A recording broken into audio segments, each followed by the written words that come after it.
Moms വേൾഡിലേക്ക് എൻ്റെ എല്ലാ കൂട്ടുകാർക്കും സ്വാഗതം. ഞാനിന്നൊരു ബ്രേക്ക്ഫാസ്റ്റിൻ്റെ റെസിപ്പി ആയിട്ടാണ് വന്നേക്കുന്നത്.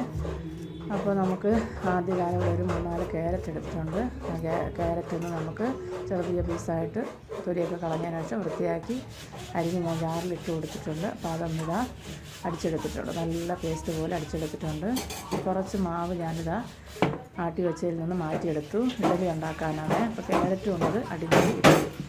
അപ്പോൾ ആ ക്യാരറ്റ് അടിച്ച് ക്യാരറ്റ് കൂടെ അതിനകത്ത് ഇട്ട് കൊടുത്തതിന് ശേഷം നല്ലപോലെ ഒന്ന് മിക്സ് ചെയ്തെടുക്കാം. നല്ല സ്മൂത്തായിട്ടുള്ള നല്ല പൂ പോലത്തെ ഇഡലിയാണ് കേട്ടോ. അപ്പോൾ അതിനായിട്ട് മാവൊന്ന് മിക്സാക്കി എടുത്തിട്ടുണ്ട്. ഇനി ഞാൻ ഇഡലി ചെമ്പ് അടുപ്പത്ത് വെച്ചു. വെള്ളം ചൂടായി വരുന്നുണ്ട്. അപ്പോൾ ഇഡലി തട്ടിൽ എണ്ണ തൂത്ത് കൊടുത്തതിന് ശേഷം നമുക്ക് മാവ് ഒഴിച്ച് കൊടുക്കാം. അപ്പോൾ ഇതാ എല്ലാത്തിലും ഞാൻ എണ്ണയൊക്കെ തൂത്ത് കൊടുത്തിട്ടുണ്ട്. ഇനി നമുക്ക് കുറേശ്ശെ മാവ് ഇതിലോട്ട് ഒഴിച്ച് കൊടുക്കാം. ഒഴിച്ച് കൊടുത്ത് നമുക്ക് ഇതൊന്ന് ഇഡലി ചെമ്പ് വെച്ച് ആവി കയറ്റി എടുക്കണം.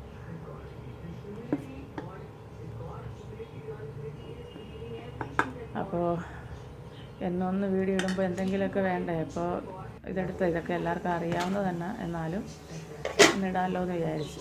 അപ്പോൾ ഇതാ ഞാൻ മാവ് 2 തട്ടിൽ ഒഴിച്ചു. അതെല്ലാം തവച്ച് കൊടുത്തിട്ടുണ്ട്.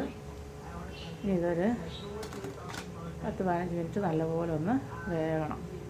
വെള്ളത്തോട്ട് നോക്കുമ്പോൾ നമ്മുടെ കയ്യിൽ ഒട്ടിപ്പിടിക്കാത്ത പരുവാകുമ്പോൾ അത് എന്തെന്ന് അർത്ഥം. അപ്പോൾ ഇതാ ഞാൻ ചമ്മന്തി ഉണ്ടാക്കാനായിട്ട് ഇതിന് ഞാൻ ഒരു തേങ്ങാ ചമ്മന്തിയാണ് ഉണ്ടാക്കുന്നത്. അതിന് വേണ്ടിയിട്ട് ഒരു ചെറിയ പീസ് ഇഞ്ചി, 3-4 ചുവന്നുള്ളി, ഒരു 3 പച്ചമുളക്, ആവശ്യത്തിനുള്ള ഉപ്പ് ഇട്ട് കൊടുത്തിട്ടുണ്ട്. ഇനി ആവശ്യത്തിനുള്ള തേങ്ങ, ഒരു വീട്ടിൽ എത്ര പേരുണ്ടോ അതനുസരിച്ചിട്ടുള്ളത് വേണമല്ലോ. അപ്പോൾ ഈ തേങ്ങയും കൂടെ ഇട്ട് കൊടുത്തതിന് ശേഷം നമുക്ക് വെള്ളം ഒഴിച്ച് ഇതൊന്ന് അടിച്ചെടുക്കാം.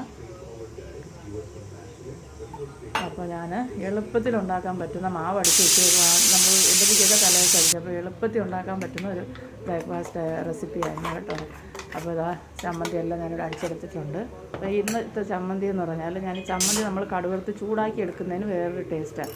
അതേസമയം അടിച്ച് അതുപോലെ നമ്മളൊന്ന് കലക്കി എടുത്തിട്ട് കടുവറുത്ത് ഒഴിക്കുന്നതിന് വേറെ ടേസ്റ്റാണ്. അപ്പോൾ ഞാനിന്ന് ചൂടാക്കുന്നില്ല ചമ്മന്തി. അപ്പോൾ ഇതാ അതിന് വേണ്ടിയിട്ട് താളിപ്പ് തയ്യാറാക്കുകയാണ്.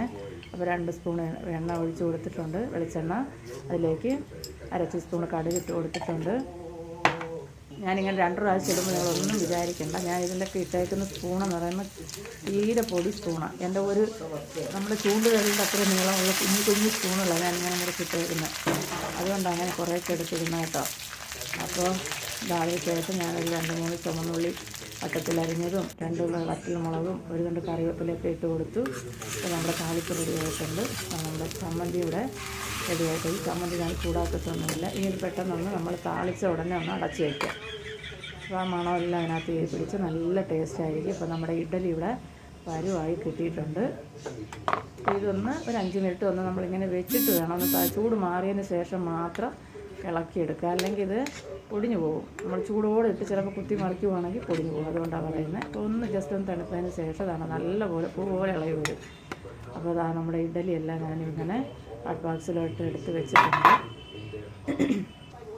ഓരോന്നോരോന്നായിട്ട് നല്ല സ്മൂത്തായിട്ടുള്ള ഇഡലിയാണ്. നല്ല പഞ്ഞ് പോലത്തെ, നോക്കിയേ കണ്ടോ, നല്ല പഞ്ഞ് പോലത്തെ ഇഡലിയാണ്. അപ്പോൾ നമ്മുടെ ഇന്നത്തെ ബ്രേക്ക്ഫാസ്റ്റ് ആയിട്ട് എന്ന് പറയുന്നത് നല്ല എന്താ പറയുക, ക്യാരറ്റ് ഇഡലിയും അതുപോലെ തന്നെ നല്ല തേങ്ങാ ചമ്മന്തിയും സാമ്പാറും ഉണ്ട്.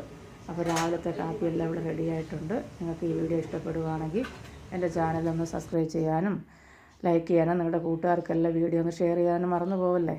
ബായ്.